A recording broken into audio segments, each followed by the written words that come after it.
এখন আমি আর ম্যাডামগিরি রেখে খেলো হ্যাঁ আমার চিনে না শুনেন, এখন আপনি একটা জিনিস, কার ছেলের গায়ে হাত তুলছে আপনি জানেন আপনি একটু বোঝার চেষ্টা না, কোনো কিছু বুঝবো না। এই ম্যাডাম না, আমি জনমের ম্যাডামগিরি দেখাই দেবো। হ্যাঁ, তো কয়জনের শাসাবেন? প্রত্যেক ম্যাডাম প্রত্যেক টিচারই তো মানে আপনার ছেলে যদি ঠিক মতো পড়াশোনা না করে, সবাই তো তার প্রতি একটু ক্ষেপ্ত। কালকে আমার বাসায় একটু কারেন্টের সমস্যা হয়েছিল, আর কারেন্টের রাতে কারেন্ট আসে নাই।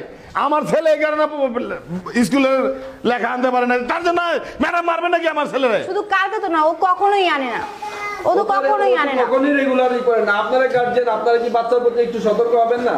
আমরা সতর্ক হই না? আমার ছেলে ঠিক মতো ঘরে বসে বসে পড়ে, আমরা দেখি, আমি দেখি না।